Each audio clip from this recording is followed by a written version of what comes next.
Hello, Degens. Welcome to Degenerate Takes Live Golf Update. I, of course, am the brofict one, AJ, however you're listening, however you're watching. Thank you so much. Please like, share, and subscribe down below. Help us continue to grow the channel.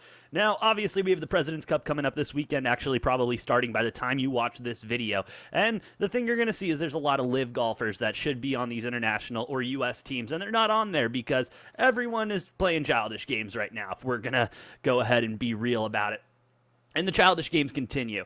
The big storyline for the past couple months has been not only PGA going and lobbying against Live Golf on Capitol Hill, but also this week, Greg Norman reportedly going to Capitol Hill to meet with lawmakers and figure out something about this, or at least educate them on exactly what Live Golf is and what they're trying to do. Well, that event, that meeting did happen on Wednesday with Greg Norman going to Capitol Hill to meet with people and kind of explain what Live Golf was. However, some people weren't as receptive to it, as you can see. One representative, Tim Birchett of Tennessee, tells ESPN, again, shout out Mark Schlabach. He is the man of mans. Give him a follow on Twitter, all of that. The guy is a goat. Anyway, Tim Birchett comes out and he essentially says it's all propaganda. He doesn't want to listen to propaganda. And he goes on to say, and I think this is one of the most important quotes out of the whole thing, it's not Congress' business to settle a fight between a bunch of billionaires over a game of golf. They need to take it to the courts. Congress made a big mistake by getting involved in the MLB. Here we are dealing with a league being funded by some Saudis. I just thought our priorities were out of whack. And yeah, I mean, Congress has been getting involved in sports lately. Most recently, obviously, with the NFL and their probe into the Washington football team, now the Commanders, and all the shenanigans going on there. That's a shit organization if I've ever seen one. But no, I mean, and he's right. This is not a political thing. This is not anything. This is a sport, and there are two sports leagues going at it who don't seem to be able to get along whatsoever. And, you know, Norman, he comes out and he's like, I'm not trying to change anyone's mind. I'm just trying to let them know both sides of the story so they can make an educated decision if they need to. Now, one of the biggest things to come out of this, I'm trying to find the exact quote, but there we go. Senator,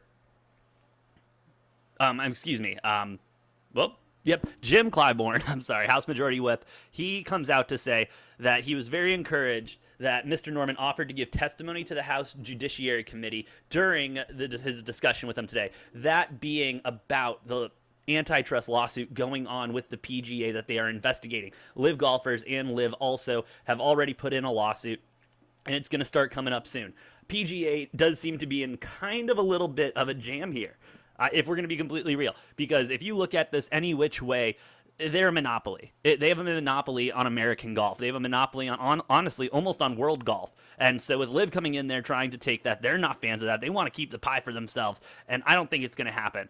If this does end up going to court and PGA and Liv can't get together and figure something out, I don't think this is going to end well for the PGA by any means necessary.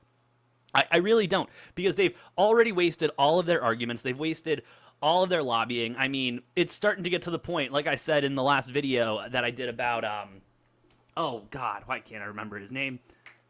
Anyway, just about the bad mouthing that goes on about Live Golf and everything. It's getting old, and it's getting old fast. It's golf at the end of the day. People don't give a shit at the end of the day about golf. The majority of people don't care about golf. That's why in America, you know, you have the top four. You got football, baseball, basketball, hockey. All right, golf isn't in there. I love the sport of golf. I will support the sport of golf and continue to help grow the game in my own way. But, you know, for them to think that they're going to get all this sympathy points and everything from everyone in the U.S., I mean, at the end of the day, not enough people care. Yeah, it'll go ahead and trend on Twitter and you'll get some people saying some mean shit. But at the end of the day, those are just Twitter warriors. They don't actually go out and do anything. This is getting ridiculous at the end of the day. This is getting absolutely ridiculous. Talking about court cases and lobbying with the Capitol Hill and everything. This isn't golf. Let's talk about how many strokes we're back. Let's focus on the President's Cup at hand. Liv should be focusing on the big month of October they have ahead of them with 3 events, including their team season finale. I mean, there's just too much going on that I think this is a waste of everybody's time involved, including my own. But hey, it's my job. I'm here to cover it, and I'm going to continue to cover it. And that's why if you want all the latest Live Golf news and updates, you go ahead and you hit the like, share, and subscribe button down below. And leave a comment. Let me know what you think of this whole circus. That's the best way I can describe it. Let me know what you think about the circus and what's going on there. And with that being said, I have been the perfect one, AJ. Thank you so much for listening and watching. We'll see you next time on Degenerate Takes.